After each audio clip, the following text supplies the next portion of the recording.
and the Italian Grand Prix is underway.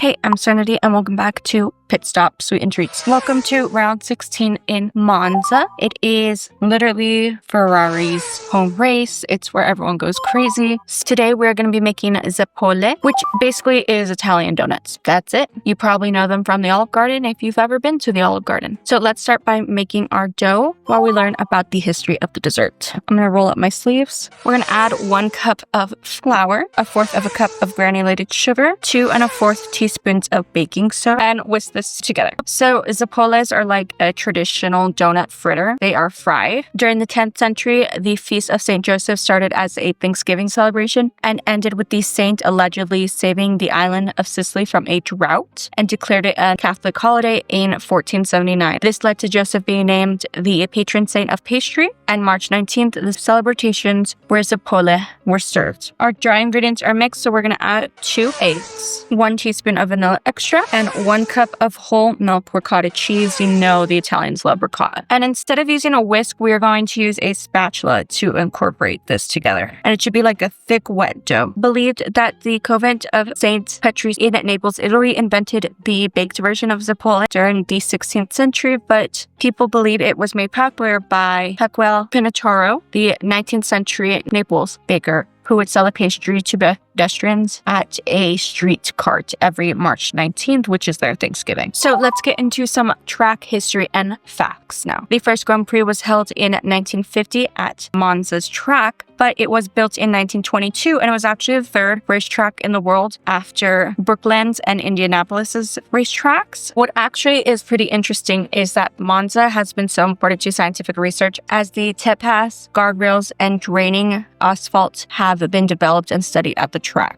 Monza is known as the Temple of Speed. It has had many changes made to it in its 100-year journey, and you probably know that Monza is considered Ferrari's home race, and there are only 2 religions in Italy, the Catholic Church and Ferrari. So quick facts, the circuit is 5.793 kilometers in length and has a total of 53 laps. When the race is completed, drivers will have traveled 306.72 kilometers in distance. The current lap record is held by Rubens Barrichello from his 2004 lap at 1 minute 21 seconds, 0.046 hundredths of a second, but I'm pretty sure it was overtaken by Max Verstappen's whole lap during quali. So the dough is nice and well incorporated. I'm going to put it in a piping bag because that is going to make it easier to pipe. So like I mentioned, these are fried donuts, so we are going to go to the stove and continue and talk about this week's news while we fry up our donuts. So at the stove, I've had a large pot with oil, 2 to 3 inches, heating up this whole time. So we're going to go over there and fry our dough. You're not going to want to crowd the oil, and we're going to fry for about 5 minutes on all sides, flipping halfway through. And also we're going to transfer it to some paper towels I have over here to let them drain of the extra oil, and then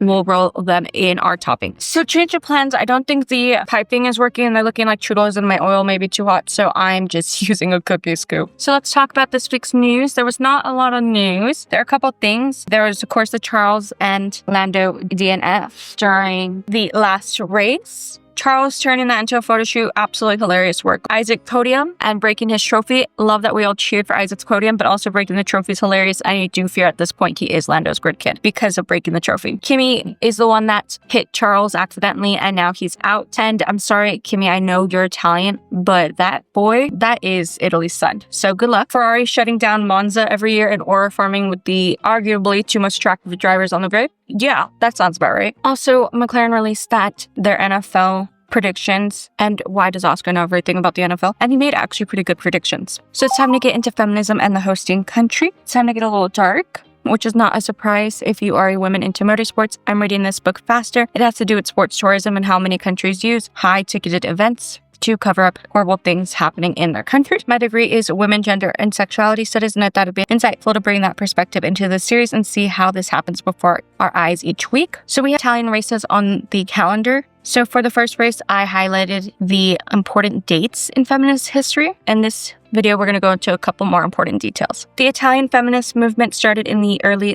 1970s and boomed from 1974 to 1978. If you know any history of feminism or war history, you know that during World War I and World War II, while men were fighting, women worked in factories and kept the country running for Italy. Countries all across the world finally learned women are the backbone of all countries and began to pave the way for the greater gender equality in the workforce, but Italy largely remains a patriarchal society. Women were forced into the traditional nuclear family gender roles, while facing issues in both education and the workforce. During fascism of 1920s to the 1930s, Italian women were forced to just be wives, mothers, and homemakers. There really was no growth on their freedoms, along with the subjugation to strict moral and behavioral codes. However, Italian women were truly the key for defeating Mussolini and Hitler, distributing anti-fascist literature, gathering intelligence, and providing safe houses for resistant fighters. And some even fought on the front lines against the Nazis. The post-war economic boom created a demand for labor, and women were able to find new jobs in a variety of industries, but faced wage discrimination, unequal treatment, and limited opportunities for advancement.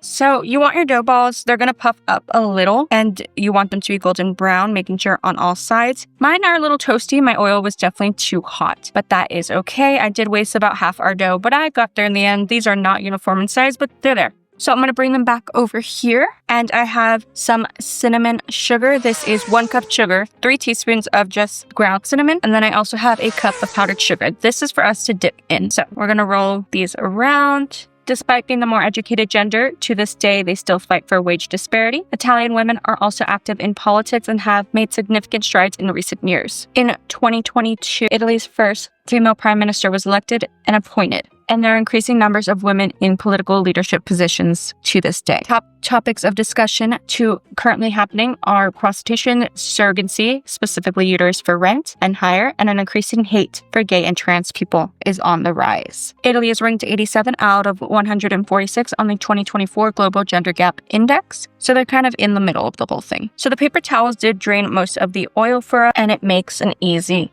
clean. This was actually a pretty easy dessert to do. I did make a little dipping sauce. I have kind of like a ganache sauce. It is half a cup of melted chocolate chips with a 1/4 of a cup of milk. And we're going to go ahead and dip our in and do our taste test. Yeah, that's good. They're very good. I actually prefer the powdered sugar to the cinnamon sugar, which is surprising. They're great with the dipping sauce. I think the dipping sauce is needed. However, I think they'd be better cooled, not cold, but cooled, because they are kind of like, you don't know what to focus your flavor on. But the ricotta does add like a tang to it. So I'm going to give these a 8 out of 10 Mars brown bears, which apparently are native to the area. I'd make them again. Honestly, from start to finish, they were pretty easy. Personally, lower your oil heat. Okay, that's where I messed up. It's better to start low. You can always warm up your oil higher than to start high and then come down. Now, quickly, let's do some race predictions. I have seen up to quali because I am filming this 9 p.m. the day before the race. So I actually do know what the starting grid looks like. Now, I'm going to go off of a crazy limb here because it's Monza. You never know what's going to happen there. Last year, Charles won from P4. And I know it's probably going to be a McLaren 1-2, which is great. It's my team, whatever. But let me have a little fun here. I'm going to say Norris P1, P2, Max P3, okay? Hamilton and Carlos are going to be P4 and 5. Yeah, let me do something a little crazy. Before we go, actually, I have memes. I have these memes. Any meme with Alex Albon always gets to me. The face that I will be using as a reaction photo of Isaac Hadjar breaking the trophy with holding a sugar-free Red Bull, I think, in his hands is everything. Oh, and then this Kimmy meme. And let me say this, bitch. If I say I smack everybody in here and you go, smack who? You gonna be the... People are saying he's doing George's dirty work. This one made me cry. It's not really a meme, but it's how Isaac's season started and is now.